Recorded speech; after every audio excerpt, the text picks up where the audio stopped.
For nearly the past 2 years, I've used the DZO Vespid Primes for the majority of my filming projects, from commercial work to personal stuff. I've done a full video on them, but the long story short is I really like where they sit between ultra sharp lenses and vintage lenses. They're like slap bang in the middle, making them a nicely balanced cinema lens. So when DZO asked if I wanted to check out their new Pictor 14-30, I was definitely curious how it would hold up. The short answer is it held up very well. In fact, I went out and bought the 20-55 Pictor Zoom and also the 55-125 to complete the full Pictor Zoom set. However, this video is going to be all about the 14-30, and just to make it very clear, this is not going to be a technical review. I'm not going to be talking about the fine details of the chromatic aberration or shooting any charts or doing anything like that.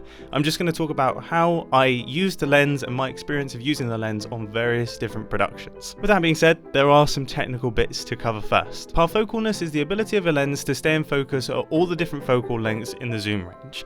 This is very, very important because it means you can zoom in and out with your subject staying in focus. This is a key feature to the performance of all cinema zooms. Now, my Pictor Zoom actually arrived with a PL mount and I had to swap it over to the EF mount, which meant I had to do a little bit of shimming, which kind of terrified me, but following all of the instructions online, I managed to get my 14-30 fully parfocal within around about 30 minutes. It was pretty painless. Focus breathing, which is unwanted zooming when focusing, is very well controlled on the 14-30. Is not non-existent like it is on my Vespid Primes, but it certainly doesn't breathe quite as heavily as some Darth Vader zooms do. The weight is 1.9 kilograms and it uses a 0.8 gear pitch on the fizz rings, and the rings and front diameter are all consistent for the full set of Pictors.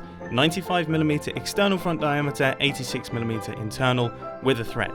The 14-30 is T2.8 or wide open and has a close focus of 0.6 meters, 16 iris blades, and it covers super 35mm sensors. So that is the technical bits all covered. So let's talk about the interesting stuff, which is actually the way the lens looks and feels and the character of it, which is all very subjective and is likely to cause some arguments down in the comment section. It has a look that falls into that sweet spot. It's not so wacky and so characterful that clients are going to start freaking out, but equally there is a little bit of character there. You can use it for jobs that require a clean look, but it's not so clean that it starts looking sharp and clinical. I generally shoot with a 1/4 pro mist in front just to soften things off a tiny bit and allow things to bloom a little bit more, and then generally I'll film wide open at T2.8, which just gives it a slightly creamy, again, softer look. Color-wise, the 14-30 does run really quite warm. It's significantly warmer than the other Pictor Zooms, which I found a little bit disappointing, but equally,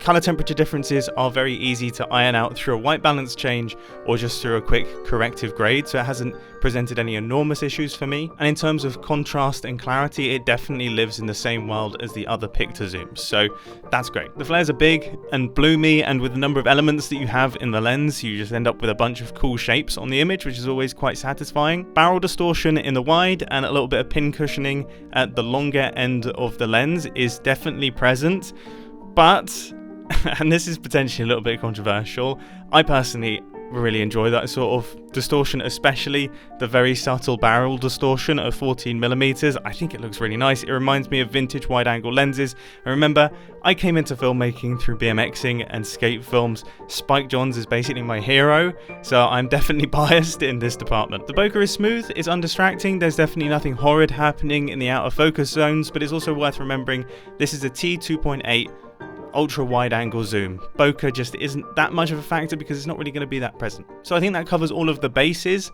that make up the character of a lens, and in summary, I like it. I think it's subtly characterful and it has some visually pleasing flaws. So how do I use them on set? When it comes to big commercial projects where I've got quite a big crew and I've got ACs and things, I still tend to favour the Vespid Primes for my A camera. However, I will always have the 14-30 hooked up to my Pocket 6K Pro, balanced up on a gimbal at all times. I will always use a zoom lens on the gimbal because swapping out primes on a gimbal is frustrating. You have to rebalance things.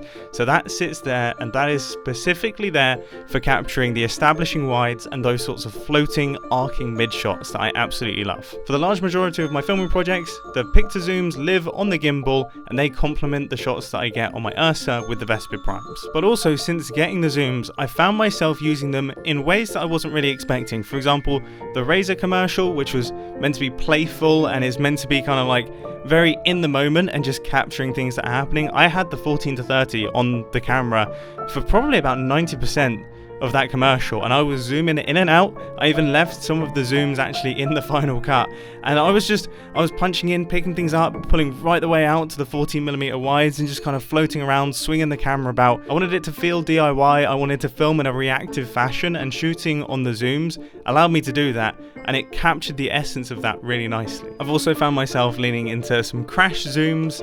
You can just get creative. It's a new tool in the visual toolkit, and I'm a big fan of adding tools to my visual toolkit. I guess all of that could be said for any zoom, but it helps that the 14-30 is a good zoom.